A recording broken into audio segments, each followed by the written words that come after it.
pagi anak ibu kelas 9. Pertemuan minggu lalu ibu sudah ada nge-share video kepada kalian, di mana ada sebuah video yang bisa menginspirasi kita, di mana kemarin itu ada seorang siswi yang selalu terlambat sekolah, mengakibatkan sekolah itu atau kelas mereka tidak jadi belajar karena sesuai perjanjian bahwasanya jika ada yang terlambat maka pembelajaran tidak dimulai. Namun berturut-turut dia terlambat, namun temannya, gurunya menghukumnya tanpa tahu, tanpa bertanya apa sebab kenapa temannya itu terlambat, yang akhirnya di akhir cerita kita mau tahu bahwasanya orang tuanya meninggal dunia dan dia pun mau sekolah itu karena motivasi atau janjinya kepada orang tuanya. Nah, dari video minggu lalu kita bisa menyimpulkan bahwasanya cerita itu bisa menginspirasi kita untuk melakukan hal yang baik, atau bisa menginspirasi kita jangan terlalu cepat menyimpulkan segala sesuatu yang belum kita ketahui kepastiannya. Ada baiknya kita bertanya dulu baru menyimpulkan, seperti itu kira-kira ya. Lalu kita lanjut materi berikutnya. Di sini ada mengidentifikasi informasi dari teks cerita inspiratif, di mana tujuan pembelajarannya yang pertama, kamu mampu menjelaskan pengertian teks cerita inspiratif.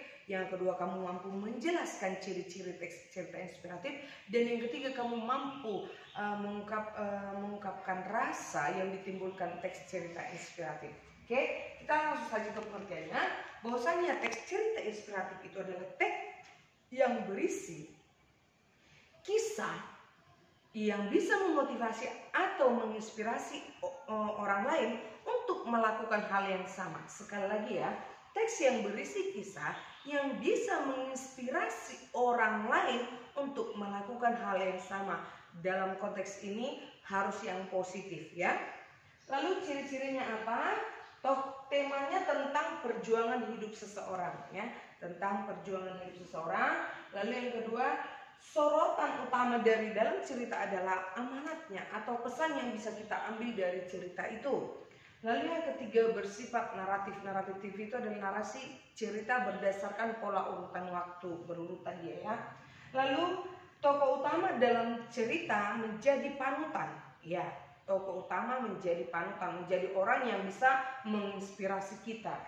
Yang keempat, tokoh dalam cerita berasal dari kehidupan nyata atau fiksi. Boleh nyata ataupun fiksi. Maksudnya gini, ada sebuah kisah nyata, lalu itu kita angkat jadi sebuah cerita yang bisa menginspirasi orang lain. Bisa juga misalnya kamu dari hayalan kamu ciptakan sebuah cerita di mana tujuan kamu adalah untuk menginspirasi orang lain. Jadi bisa tokohnya itu dari kehidupan nyata, bisa juga dari fiksi gitu ya. Oke, itu dia pengertian dan ciri-ciri dari teks cerita inspiratif. Nanti boleh dicatat ya. Sekarang kita lanjut ke rasa yang ditimbulkan oleh teks cerita inspiratif ini. Tadi seperti pengertiannya, bahwasanya teks cerita inspiratif itu adalah teks cerita yang menginspirasi kita sebagai pembaca atau pendengar atau penonton melakukan hal yang sama seperti yang dilakukan tokoh dalam cerita inspiratif tadi.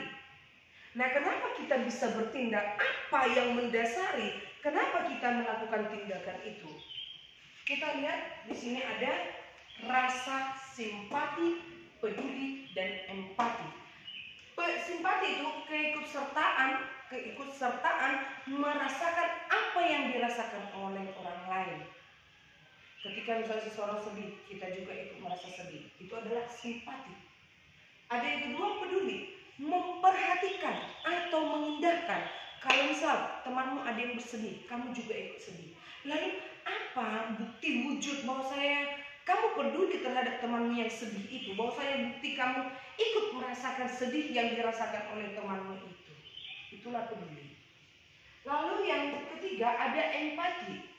Proses mental yang membuat seseorang bahwasanya dia juga ikut merasakan. Apa tindakan yang proses mental itu tindakannya? Apa tindakan yang kamu lakukan untuk membuktikan bahwasanya kamu juga ikut sepenanggungan dengan yang saya rasakan? Seperti itu. Misal di jalan kamu ketemu dengan nenek-nenek yang sudah tua, bajunya lusuh, sudah bongkok, bawa beban berat sekali. Ketika kamu bertemu dengan nenek-nenek atau kakek-kakek yang seperti itu di jalan, apa simpati kamu? Merasa sedih bukan? Merasa kasihan bukan? ih kasihan sekali nenek itu, bawa beban banyak sekali. Itu adalah simpati. Kita bisa saja bersimpati, tapi belum tentu kamu peduli. Kalau misalnya kamu bersimpati, kamu merasa kasihan melihat kakek atau nenek yang tua tadi, peduli kamu apa? Ih kasihan ya, kayaknya aku bantu. Niat, perhatian dari kamu itu adalah rasa pedulimu. Bisa aja kita gini, kalau kita gak peduli dengan sesama ya, bisa aja kita kasihan ya udah sebatas itu adalah sebatas simpati. Tapi kalau kamu peduli, kamu punya niat di dalam hati hendak membantu si nenek itu, kamu punya pemikiran apa yang saya lakukan supaya saya bisa membantu si nenek itu adalah rasa peduli. Kenapa kamu berpikir mau membantu dia? Karena kamu peduli. Tapi kalau kamu kasihan sama dia, tapi kamu tidak ada niat untuk membantu dia, itu tidak ada pedulinya, begitu ya. Bisa ya membedakan peduli ya. Peduli itu niat dari kita. Lalu proses mental, empatinya. Nek, sini saya bantu. Kamu angkat barangnya, kamu bawa. Itu adalah tindakan, itu adalah proses mental bahwasanya kamu ikut merasakan apa yang dirasakan oleh si nenek tadi. Itu dia empati. Bisa? Simpatinya tadi kamu tengok nenek-nenek, kasihan sekali. Karena kamu merasa kasihan, kamu merasa ikut sepenanggungan, lalu ada rasa peduli kamu, kayaknya aku bantu aja nenek itu. Itu masih niat ya, belum tindakan, masih niat. Itu artinya kamu memiliki rasa peduli. Lalu, nek, sini saya angkat barangnya. Itu adalah empati, proses mental, tindakan yang kamu lakukan untuk membantu si nenek itu, untuk membuktikan bahwa kamu sepenanggungan dengan si nenek itu. Kamu lakukan tindakan, itu namanya empati. Oke, jelas bisa ya? Simpati, kita merasa. Jadi simpati itu tidak atau rasa itu tidak hanya kepada yang sedih-sedih. Ketika misalnya teman kita bahagia, itu juga bisa bersimpati. Rasa pedulinya, supaya dia bahagia, kayaknya aku ucapkan selamat. Empatinya apa? Selamat ya, kamu mendapatkan ini. Nah, begitu kira-kira. Tetapi tidak jaminan kok orang yang bersimpati memiliki rasa peduli. Manusia itu bisa dikatakan dua golongan. Ada orang bisa bersimpati, merasa kasihan, tetapi tidak ada rasa pedulinya. Jadi gini, kalau misalnya orang masih menegur kamu, berarti ketiga hal ini ada di dalam dirinya. Dia bersimpati kepada kamu, dia memiliki rasa pedulinya, akhirnya dia menegur kamu. Ada empatinya, ada tindakannya. Bisa ya? Bisa dipahami kira-kira perbedaan simpati, peduli, empati. Nah, atau yang kasih contoh satu lagi. Saya udah mulai pening nih lihat anak kelas 9 nih, karena masih banyak anak-anak kelas 9 yang belum mengerjakan tugas. Apa simpati kamu, apa peduli kamu, apa empati kamu terhadap ibu? Simpati, misal, iya ya, kasihin Bu Frida ya, udah pening kepalanya karena kita kelas 9. Kamu merasa kasihan kepada saya. Lalu peduli kamu, ya udahlah, kayaknya aku harus mengerjakan tugas, atau aku harus mengajak teman-temanku untuk sama-sama mengerjakan tugas. Itu niat, rasa peduli kamu terhadap saya. Lalu apa empati kamu?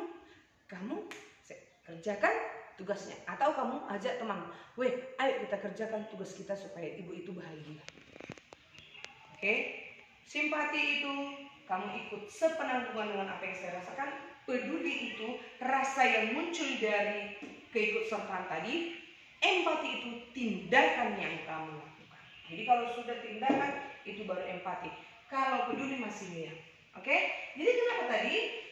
Kenapa ada cerita itu bisa menginspirasi kita? Karena ini ada rasa simpati kita terhadap satu tokoh yang melakukan satu tindakan yang baik. Lalu kita memiliki niat yang sama untuk melakukan seperti apa yang dia lakukan. Lalu kita lakukan. Karena kembali ke pengertian tadi, bahwasanya teks cerita inspiratif itu adalah teks yang berisi kisah yang menginspirasi seseorang untuk melakukan hal yang sama seperti yang dilakukan oleh orang lain. Kalau kamu tidak memiliki rasa simpati, peduli, empati, maka kita tidak bisa melakukan seperti apa yang dilakukan oleh tokoh yang menjadi inspirator kita. Kalau hanya kita, dia kayak begini-begini, tapi tidak kamu lakukan, itu sama aja dengan Jadi harus kita melihat seseorang melakukan suatu tindakan, kita muncul rasa simpati, rasa peduli, lalu kita timbulkan rasa empati. Kita lakukan seperti apa yang dilakukan oleh tokoh dalam cerita inspiratif tadi. Oke, jadi kita bisa membantu sesama, membantu orang tua, atau untuk dirimu sendiri. Misalnya kamu termotivasi karena orang lain misalnya pintar mendapat prestasi, itu juga termasuk cerita inspiratif. Kalau misalnya kamu punya tokoh inspirator dalam hidupmu, motivator dalam hidupmu, dan kamu melakukan apa yang dia lakukan, artinya kamu sudah melakukan tindakan inspiratif. Oke, jadi kembali lagi, teks cerita inspiratif adalah teks yang berisi kisah yang menginspirasi orang lain untuk melakukan hal yang sama seperti yang dilakukan oleh tokoh dalam cerita dalam konteks hal-hal yang baik. Baik, itu saja untuk pertemuan kita minggu ini. Silakan dicatat di buku catatannya, yang pastinya nanti keluar ya. Nah, kalau misalnya ada yang mau ditanyakan tentang teks cerita inspiratif, boleh hubungi Ibu. Itu saja pertemuan kita pagi ini. Sekian, sampai jumpa di pertemuan berikutnya.